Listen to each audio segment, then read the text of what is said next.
Hello, everyone, and welcome to this week's track guide for Suzuka in the IR04. Let's go ahead and take a look at the laps in full speed in both chase cam and cockpit cam, and then we'll break down the lap and analyze it turn by turn.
Per usual, before we get started, let's take a look at our track conditions.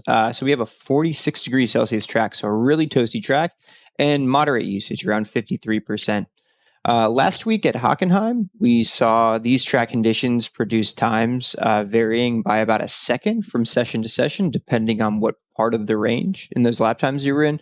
So please do keep in mind that with the roughly 2-minute lap times this week, we could see variance of like 1.5 to 2 seconds between sessions for peak time. So just keep that in mind when you're doing your laps. Don't get discouraged if you're on a faster track one session and then a slower track the next session. We really just want to focus on our goals in each corner to get the best lap possible. Let's go ahead and look at our laps. So yeah, we did a couple laps. We binned it. We reset, did some more laps, grabbed a little bit of fuel, and then set our fastest time. We did 2 laps that were pretty close to each other, but we're going to analyze the 2 minutes 0.823 because the line is a little bit cleaner. Just like last week, we're using the fixed iRacing setup for Suzuka. The only thing I've changed is the brake bias from 58% to 57% because I like the way it treats the front tires a little bit better. For me personally, 58% tends to lead to front locking, so I try to step away from that by moving some of the brake bias to the rear. I do want to start at this point in the lap, right at the exit of the chicane heading on to the final straight. There are 2 lines we can take here. During a race lap, the line that we take here is the line that we're going to want to take, a shorter run to the line. I would like to note that when you start your qualifying laps, it's going to be better to run a wider arcing line. Cutting the distance to the start-finish line to start a lap isn't going to benefit you as much as running a wider line and getting more speed by the time you get to that start-finish line. So that is one thing that I want to make very, very clear here, is that this is more of a racing lap line or a line to finish a qualifying lap than it is to start a qualifying lap. With that said, let's analyze our lap.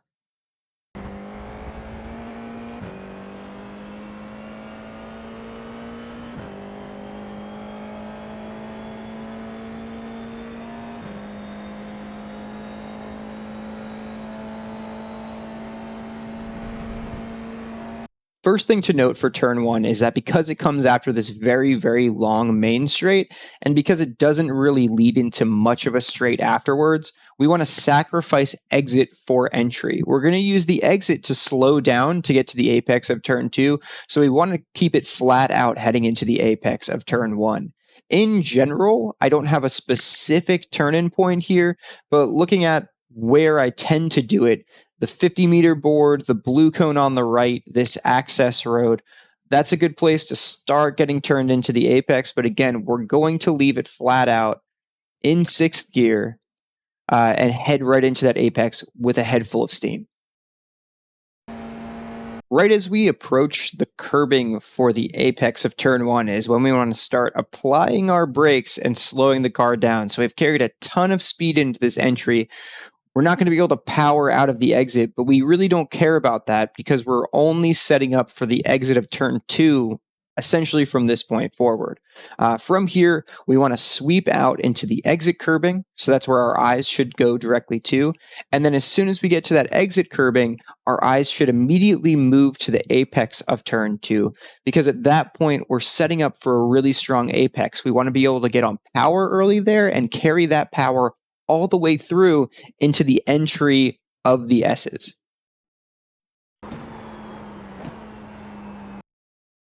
Just a quick note, we've now gone down to 4th gear. We went down to 4th gear around the time that we squared up with the exit curbing of turn 1. And now we're heading towards the apex of turn 2. Again, let's just watch our throttle input.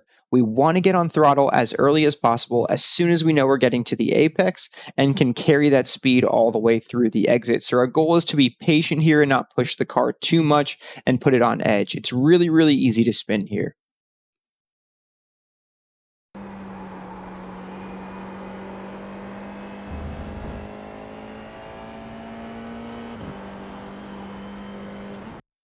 So just like we talked about, we wanted a really, really good exit out of turn 2 because we saw that we carried that power from the apex of turn 2 all the way until this breaking point at the apex of the second S. The S's are a bit of a tricky set of corners, and the way I think about them in my mind is that they're all one connected corner. They're all roughly as important as one another. Because of that, my priority when I get into the S's is to make sure I hook up at each apex of the S's. We don't want to do anything to compromise our ability to get to the apex of the next S curve. But the main thing to keep in mind here is that all of these corners are connected, and hitting the apexes is your most important goal through all of them.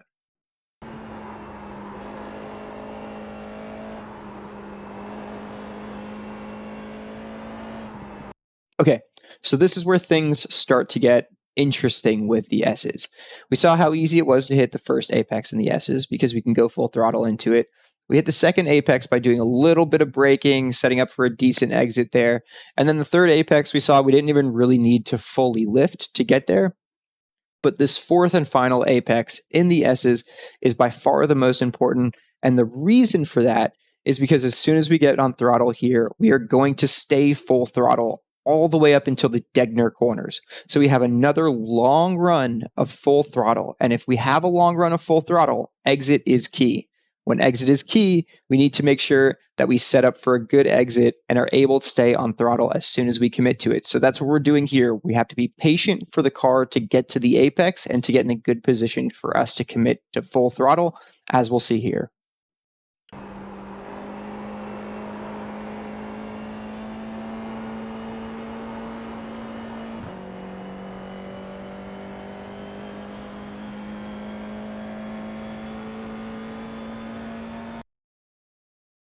Okay, so we stayed full throttle all the way from that fourth S apex, now heading into the Degners. The Degners are a very tricky set of corners.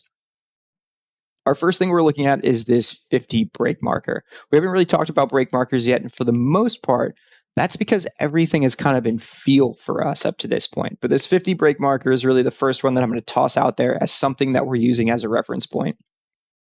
Heading into this first Degner apex, we want to be on the brakes lightly just to get the nose in. I don't really like using the entry curbing at all. So this curbing at the apex isn't great to touch because it could push you out wide. The thing to note as we're heading out of this first apex and into the middle part, in between the two Degners, is that the curbing is very, very easy to bottom out on. So we really don't want to stray too far wide. My recommendation is to keep the left tires on the candy cane curbing or just over it. I really don't try to go over it. I think I do on this lap, but I'm really aiming to stay on the candy cane curbing.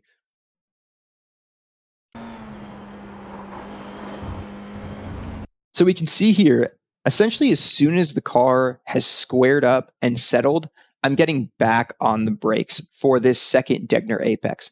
The thing here is to keep the car as smooth as possible. There's a little bit of camber heading into the apex, but our main goal here is to get a good and smooth exit. The exit curbing here, you can also bottom out on very, very easily. So again, we want to keep our left tires essentially on the candy cane curbing on exit and no further. If you do feel like you're going to run wide at this corner, it's best to run completely wide and not bottom out the car. What I mean by that is you'll see some AstroTurf on the exit of this Degner. And if you are going to run wide, it's better to commit all four wheels into the AstroTurf and take the 1X versus risking bottoming the car and losing control on the exit. So again, here we're braking. We've gone down to fourth gear. We're going to get into this camber. I think you could carry fourth gear through this corner. For me personally, I like to carry third gear for a split second. We'll do a quick downshift and upshift. I think it just sets up the tempo of the corner better for me, but do feel free to experiment there. The main thing here again, though, is keeping the car smooth through the apex and not running wide on exit.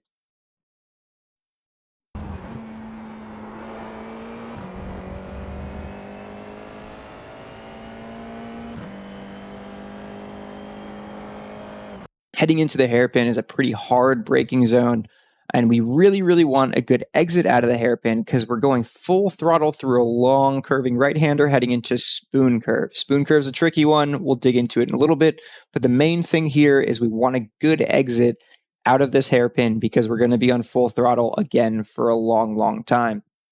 My braking marker here is roughly somewhere in between the two light poles. So we have two light poles on the right-hand side of the track. You can see the second of the light poles, and as we're approaching that, we're starting to brake. That's generally where I like to look for my braking marker, but we're going to go all the way down to second gear here mid-corner, and then try to pick up the power as early and as smoothly as possible. It's really, really, really easy to lose the rear end accelerating out of the hairpin. So your focus here is applying the power smoothly and early and using all of the exit to get a good run out of this corner to, again, use that power through this next flat out section.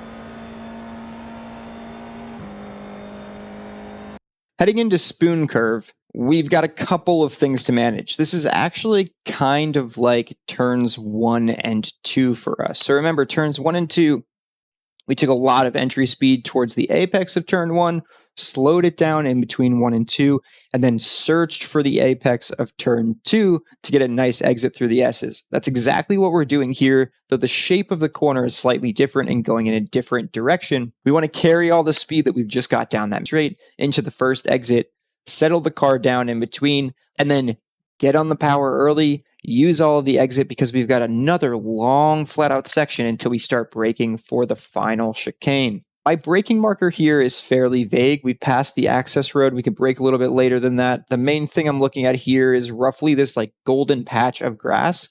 But my bigger focus heading into this first spoon apex is just controlling the car to make sure I don't run wide exiting this first apex and heading towards the second apex. Having control in between the two apexes is by far the most important part here. So experiment around with how you can best control the car here. But if you want a rough idea of where I'm starting to brake and slow the car down, it is around this golden patch coming up.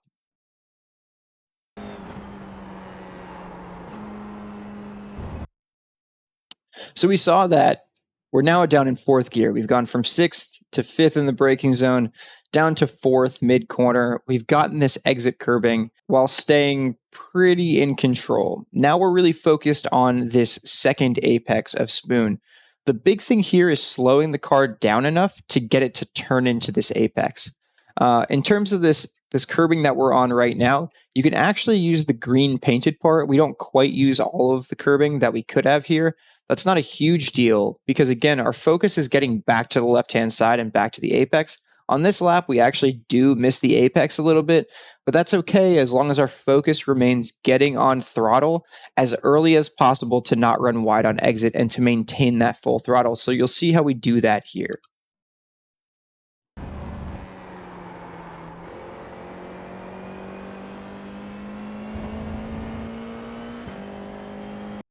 One minor detail that I do want to point out here is we do move over to the left-hand side of the track down this straight because it's not completely straight. We want to run the shortest possible distance heading up to 130R, so moving to the left-hand side of the track here allows us to do that.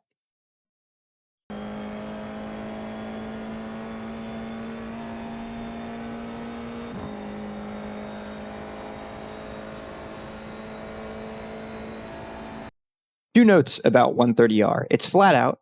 It's pretty easy to take flat out, and you could do so on cold tires. We're turning in roughly around this 50 marker, and we can use the apex curbing. It's okay to touch that curbing there. The second note, though, is do not touch the exit curbing. The exit curbing is very, very slippery, and it knocks the car loose very easily. Then you go off, you end up in a wall. You don't want to do that. The thing about it is, though, we don't really need the exit curbing in this car. The car is moving pretty quickly, but it also has enough downforce to keep us stuck to the road to the point where we don't have to run out that wide. So definitely avoid the exit curbing here at all costs.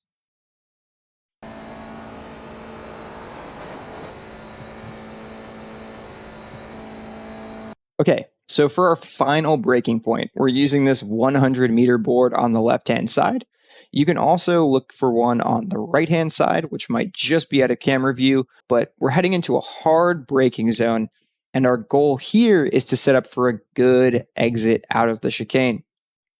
That means getting a pretty tight entry into this first apex so we can swing the car back and make the second apex well and use all of the exit curve after that second apex. Remember, we're going from this tight, really slow chicane to a big run down the main straight, and that run down the main straight is going to determine whether we're getting overtaken or whether we can make overtakes depending on where we're situated.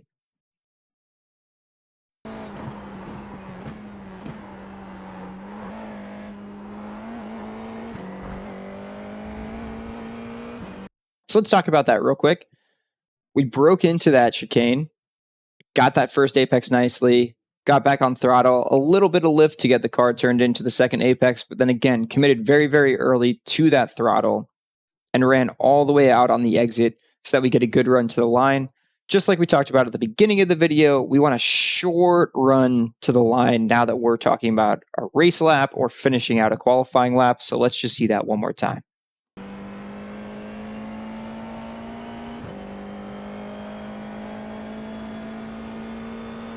And boom, that's our time of a 2-minute 0.823. I want to point out a couple of general racing tips this week. The first one is that the tarmac here at Suzuka is pretty slick. And when your front tires are cold, you're not going to have a lot of grip with them. You're going to deal with a lot of understeer because they're not going to give you the bite that you want until they're nice and warmed up. Because of that, early on in the race, you're going to need to make sure to carry less entry speed into certain places. So thinking about this very specifically, going through turn 1 and heading into turn 2, going through the Degner corners and heading into Spoon, you may deal with a lot of understeer at those points. So make sure to carry a little bit less speed early on in the race there to not push wide and put yourself in a dangerous situation. The other thing I want to note is that most of the exit curbs are pretty bad to use. We can use the exit curb of turn 2 pretty easily. We can use the exit curb of the chicane that we just went through. But outside of that, most of the exit curbs are pretty scary to use, and you can bottom out the car very, very easily. So the safest way to approach any of the curbing around Suzuka is your outside tires, the ones that have the load as you're going through an exit, should stay completely contacted to the surface that they're on. So you don't want to dip them over the edge or lip because then they'll lose grip and you'll lose the car. You also don't want to commit half the car over a lip because you'll bottom out, you'll lose control, you might bin it.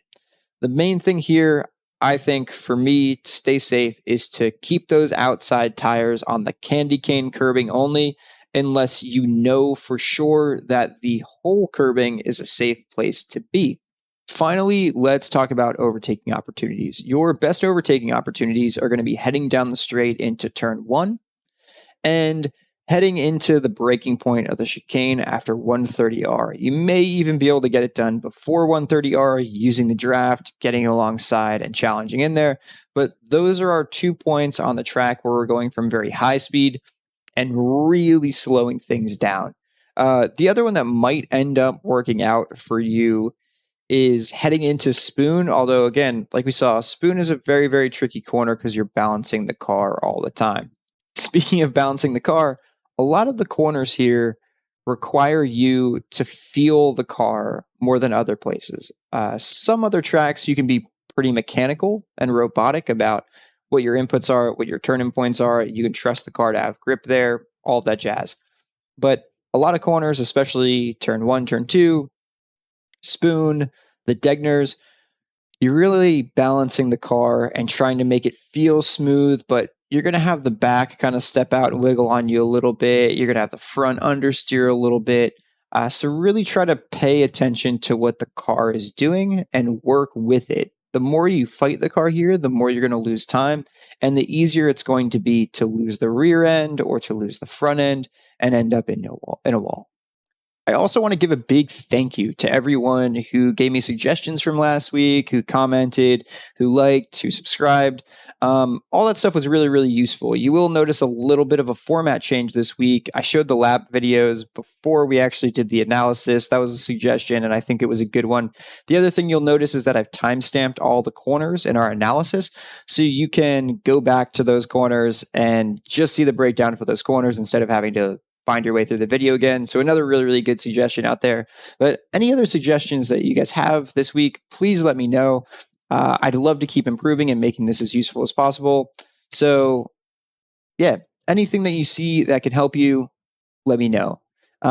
If you like what you saw here, please make sure to like, please make sure to subscribe, come hang out with me on Twitch, ask questions. I will leave a link to my Twitch below as well. But until next time, enjoy.